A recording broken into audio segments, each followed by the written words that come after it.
going to emerge, which basically would tell people that there are certain responsibilities that they have to fulfill in the society towards themselves and towards the others.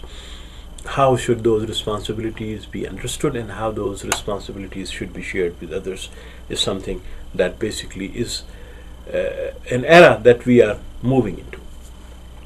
So this is the foundation of the interfaith work. Now, not everyone who is in the interfaith might have all these kind of notions and those ideas. But what is happening ultimately and slowly, we are beginning to learn the humanity of each of them.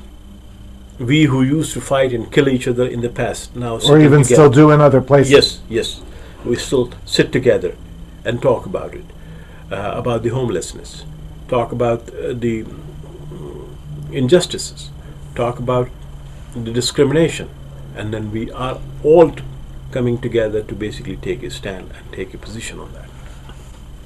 Is it a requirement of any of the three interfaith councils that you've referred to here in Southern Nevada that you be a clergy person, or can just a person, maybe even someone who's an anti-religionist, would they be welcome at the Interfaith Council? They would be welcome in the Interfaith Council, but since clergy is the one basically that is in a position to communicate with the people, Because you have a congregation or whatever. And communicate with the other leaders, hence it is preferred that a person should be part of the clergy so that the communication level could be easier.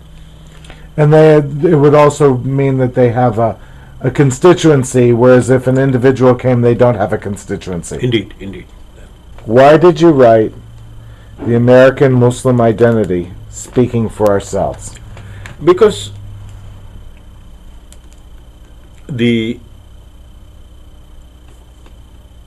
Pakistanis have Pakistani identity. Indian Muslims have Indian Muslim identity. Do you think that identity is very distinct between India and Pakistan? Because they're basically the same people. Yes, but one is much more inclined to accept secularism. Because they're a minority. And democracy. Well, because they're a minority in a country with a strong and long democratic history. But even before the creation of Pakistan and India experienced democracy, and the Muslims were part of it. Under the British. Yes. So they were part of that. So it is a long history. So, and then certainly the issue of minority and majority is an issue that basically emerges in a nation state, in which we falsely divide humanity between us and they.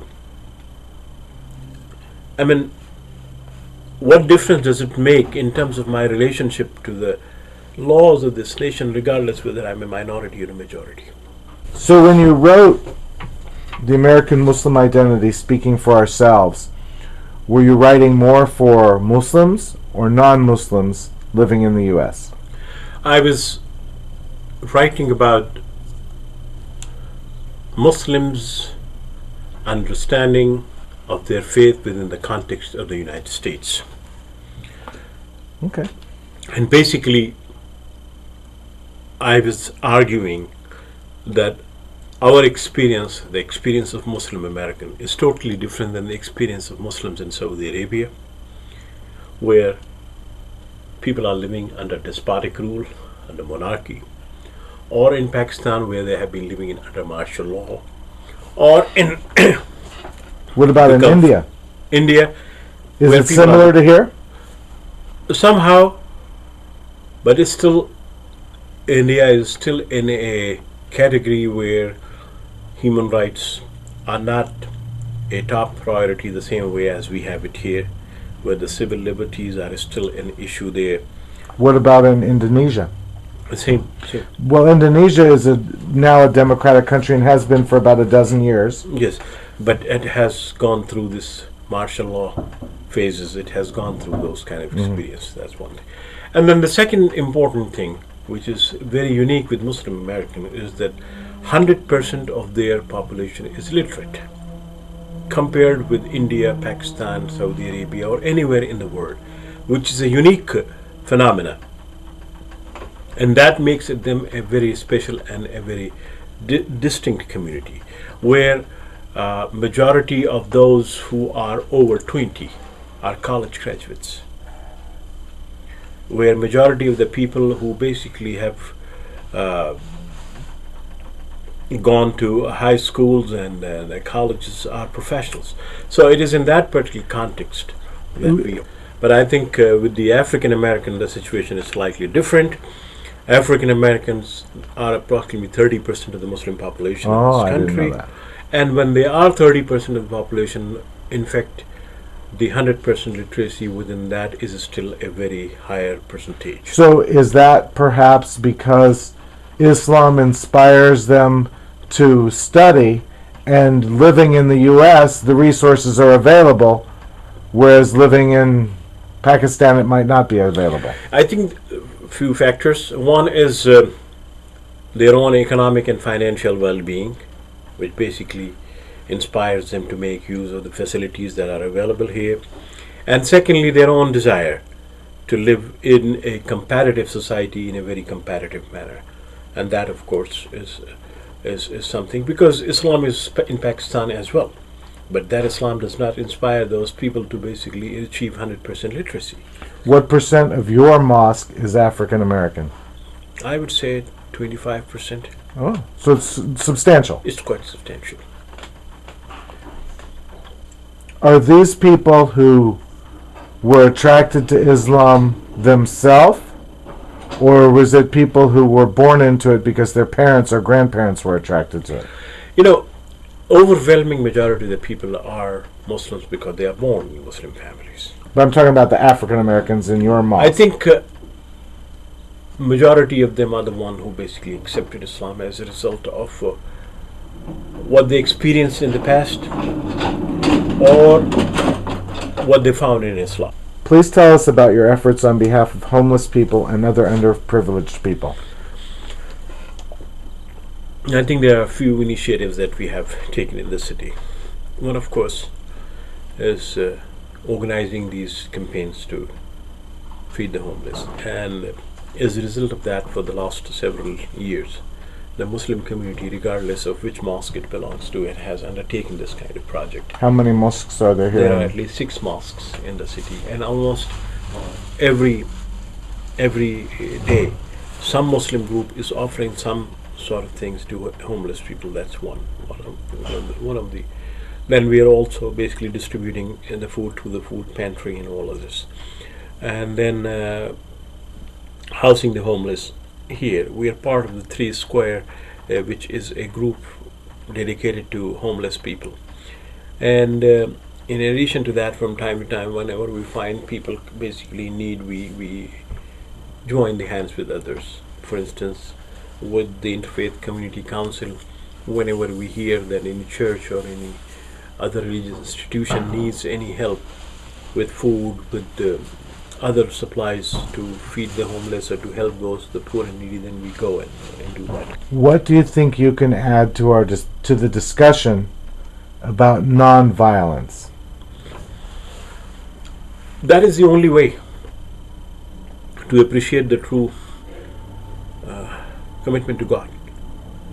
Because when you save a human life, and when you stand for the dignity and sanctity of human life, you are fully acknowledging the divine power to creating a human being, the divine power to basically give him life, the divine power to basically to respect that human life.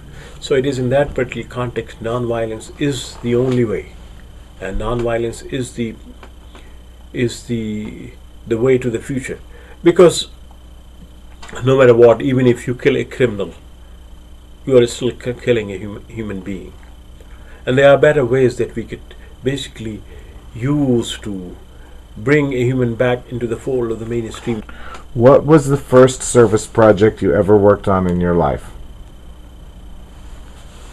The first service project that I worked in my life was to basically feed the beggars in the streets of Delhi. Who did it, and how did you go about it? Basically, It was your mosque. No. I was an individual. It was just you. You had money. You went and bought food. Basically, what happened is that still there are many, but I used to watch those people, beggars sitting outside the restaurants and then waiting for anyone to come and help them.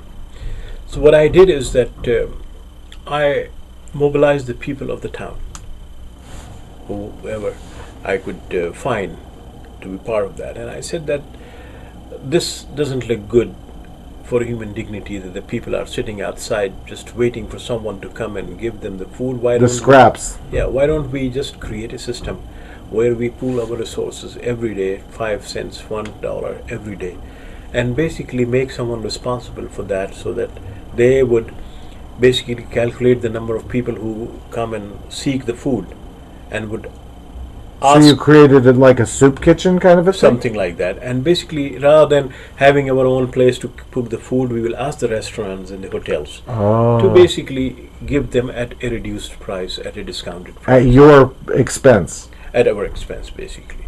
So the people liked that idea, and then we created that fund. And that fund still goes on there. I mean, What's the name of it? it's just called the Fund for the Beggars.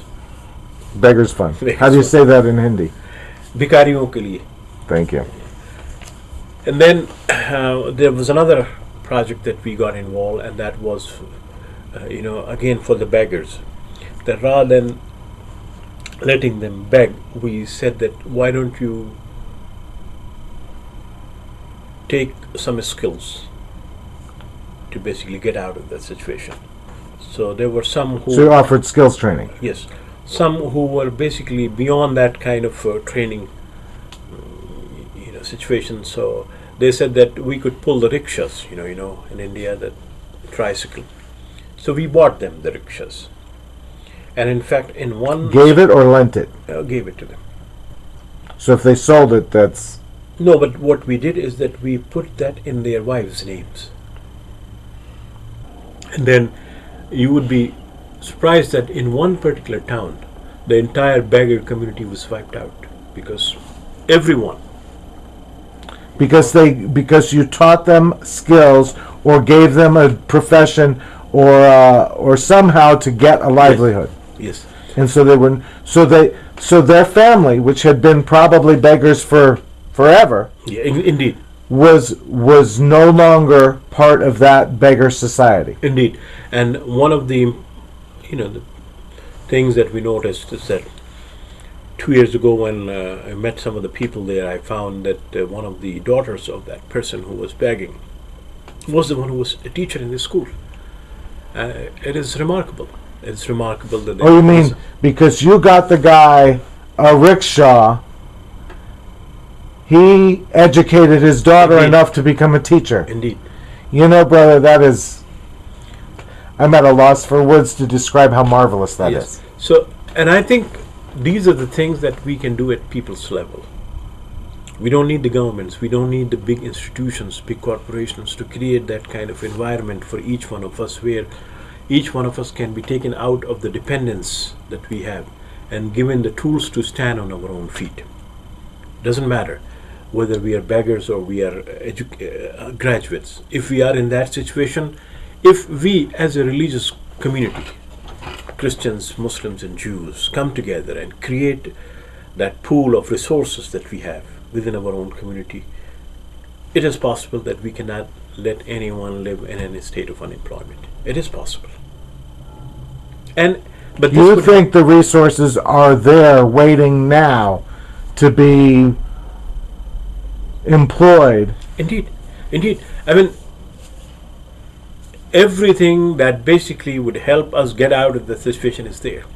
What is not there, the motivation. What is not there is the will to do that kind. Even if there is the will, that we don't know the tools. And even if there are tools, we are so much compartmentalized that, when we shed our tears only when a Muslim dies, or only when a Christian dies, or only when a Jew dies. But what about sharing the sufferings of all together, and then working together?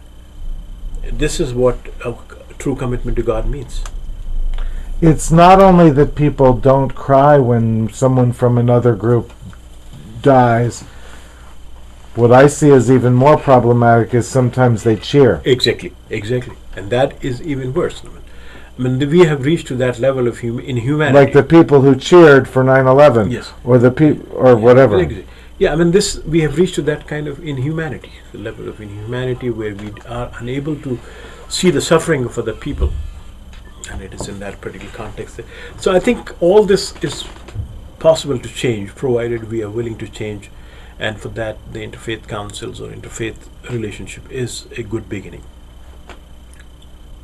Can you describe a moment when you had an epiphany, when you knew that service was going to be a major aspect of your life, what you thought and what it felt like? I was returning from an evening class from my college.